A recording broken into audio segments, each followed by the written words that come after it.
नमस्कार, द देसी अड्डा पर आपका स्वागत है। मैं हूं राकेश तिवारी। देखिए, महाराजगंज लोकसभा के जंग में कौन किसके संग है पता नहीं। कल तक जो साथ थे वो आज साथ हैं कि नहीं ये भी पता नहीं, और कल साथ रहेंगे ये भी पता नहीं।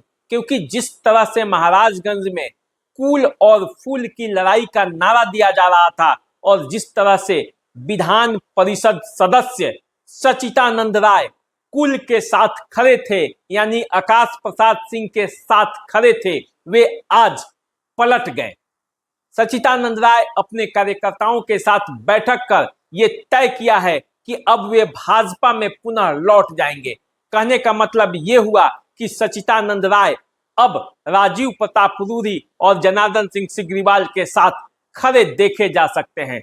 कल तक यही सचितानंद राय आकाश प्रसाद सिंह के साथ खड़े दिखते थे और ये ऐलान किया था कि जनार्दन सिंह सिग्रीवाल को किसी कीमत पर हराएंगे, छपरा में राजीव प्रताप रूढ़ी को हराएंगे। लेकिन अब ये कहा जा रहा है कि कल सचितानंद राय प्रधानमंत्री नरेंद्र मोदी की सभा में बीजेपी में फिर से शामिल हो जाएंगे और राष्ट्र निर्माण के लिए वो काम करेंगे। महाराजगंज की राजनीति में इसके बाद एक बड़ा सा ट्विस्ट आया है, क्योंकि महाराजगंज में जब से आकाश प्रसाद सिंह चुनावी मैदान में उतरे हैं कांग्रेस के प्रत्याशी के तौर पर, तब से ये कहा जा रहा था कि महाराजगंज में भूमिहार वर्सेस राजपूत की लड़ाई होगी। लेकिन अब देखा जा रहा है कि भूमिहार जो एकजुट हो रहे थे आकाश प्रसाद सिंह के साथ, उनके बड़े नेता धीरे धीरे एक एक करके उनसे छिटक रहे हैं, और उसकी कड़ी में सचितानंद राय हैं।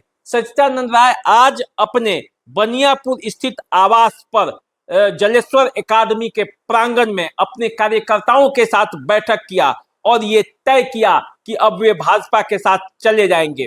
बजाबते अपने फेसबुक पोस्ट पे सचितानंद राय ने कहा है कि इस बैठक में उपस्थित सभी सम्मानित जनों का हृदय से अभिनंदन करता हूं कि इतने शॉर्ट नोटिस के बावजूद भी आप सभी 500 से अधिक की संख्या में उपस्थित होकर इस लोकसभा चुनाव में हमारी क्या भागीदारी हो, इसके लिए खुले मन से विचार विमर्श किया। आज उपस्थित सभी साथियों में से अधिकतर लोगों ने इस लोकसभा चुनाव में राष्ट्रहित को ध्यान में रखते हुए अपने व्यक्तिगत संबंधों को दरकिनार करते हुए श्री नरेंद्र मोदी जी को फिर से प्रधानमंत्री बनाने के लिए कमल छाप का समर्थन करने का विचार रखा, और साथ ही उन लोगों ने मेरे प्रत्येक निर्णय में कदम से कदम मिलाकर साथ चलने का आश्वासन दिया। फिर इस बैठक के अंत में मैंने अपना निर्णय साझा करते हुए राष्ट्रहित में प्रधानमंत्री श्री नरेंद्र मोदी को समर्थन देने के लिए कल छपरा में प्रधानमंत्री जी के मंच से आह्वान करने का निर्णय लिया।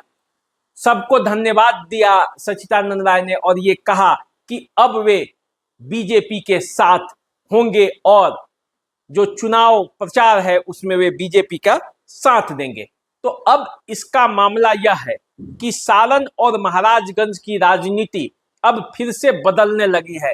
जिस तरह से यहाँ कुल और फूल की लड़ाई कही जा रही थी, उसमें ब्रेक लगेगा, क्योंकि सचितानंद राय भूमिहारों के एक बड़े नेता माने जाते हैं और वे अब उस पाले से निकलकर कमल छाप के साथ जा रहे हैं, यानी कि जनार्दन सिंह सिग्रीवाल के साथ जा रहे हैं। तो इस तरह से देखा जाए तो भूमिहारों के जितने भी बड़े नेता हैं महाराजगंज के, जैसे गोरियाकोठी विधानसभा क्षेत्र की बात करें तो गोरियाकोठी के विधायक देवेश कांत सिंह, वे बीजेपी के विधायक भी हैं, तो वे जनार्दन सिंह सिग्रीवाल के साथ हैं। महाराजगंज में यदि नेता की बात करें तो जो महाराजगंज में डॉक्टर देवरंजन बीजेपी के पूर्व प्रत्याशी रह चुके हैं, बीजेपी से विधायक रह चुके हैं, वे भी बीजेपी के साथ हैं। अब बात करते हैं यदि एकमा में, तो एकमा में धूमल सिंह जदयू के नेता हैं। तो इस लिहाज से देखा जाए तो जितने भी भूमिहार वर्ग के नेता हैं वे सभी जनार्दन सिंह सिग्रीवाल के साथ हैं। इसके अलावे जो 98 में कांग्रेस के टिकट पर चुनाव लड़े थे भूमिहार नेता, मान लीजिए महाचंद्र प्रसाद सिंह, वे भी बीजेपी में ही हैं। तो इस तरह से देखा जाए तो भूमिहारों का एक बहुत बड़ा समर्थन बीजेपी के साथ अभी भी बना हुआ है, और ऐसी स्थिति में ये नहीं कहा जा सकता कि महाराजगंज के सभी भूमिहार आकाश प्रसाद सिंह के साथ खड़े हो गए हैं। क्योंकि अब तक ये माना जा रहा था कि जैसे ही आकाश प्रसाद सिंह को कांग्रेस का टिकट मिला और वे महाराजगंज आए तो भूमिहारों में उम्मीद की एक किरण जगी कि 1991 के बाद फिर से उनके पास मौका है कि महाराजगंज से एक एमपी बनाकर वे दिल्ली भेज सकते हैं। और इसीलिए गोलबंदी शुरू हुई। जातीय गोलबंदी जब शुरू हुई तो कुल और फूल की लड़ाई होने लगी और कुल और फूल की लड़ाई में गोलबंदी जो है वो आकाश प्रसाद सिंह के पक्ष में होने लगा और ये बनने लगा कि यदि भूमिहारों के साथ साथ मुस्लिम, यादव और अन्य वर्ग के जो राजद समर्थक वोट है वो यदि जुड़ेंगे, कांग्रेस का कैडर वोट यदि जुड़ेगा, भाकपा माले का जो कैडर वोट है वो जुड़ेगा, तो फिर लड़ाई यहाँ पे जबरदस्त हो सकती है।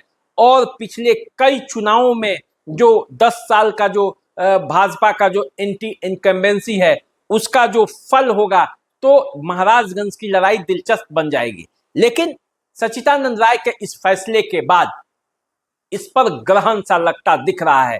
क्योंकि माना जा रहा था कि आकाश प्रसाद सिंह के साथ जो एक बड़े भूमिहार नेता है वो सच्चिदानंद राय उनके साथ खड़े दिखेंगे तो वोट में कितना परिवर्तन होगा, आकाश प्रसाद सिंह के पक्ष में वोट कितना खड़ा रह पाएगा भूमिहारों का, ये तो आने वाले समय में पता चलेगा। लेकिन मानसिक रूप से, मोरल रूप से ये तय हो रहा है कि सच्चिदानंद राय के खेमे छोड़ने के बाद एक मनोवैज्ञानिक दबाव जो है वो जरूर उनके वोटरों पर पड़ेगा और वे ये तय करने के लिए सोचने लगेंगे कि आखिर उन्हें जाना कहाँ है और किस खेमे में उन्हें जाना है। तो महाराजगंज की राजनीति में बड़ा बड़ा खेल चल रहा है। जो हवा महाराजगंज की राजनीति में आज से कुछ दिन पहले तक तय रही थी उसमें बड़ा परिवर्तन आया है।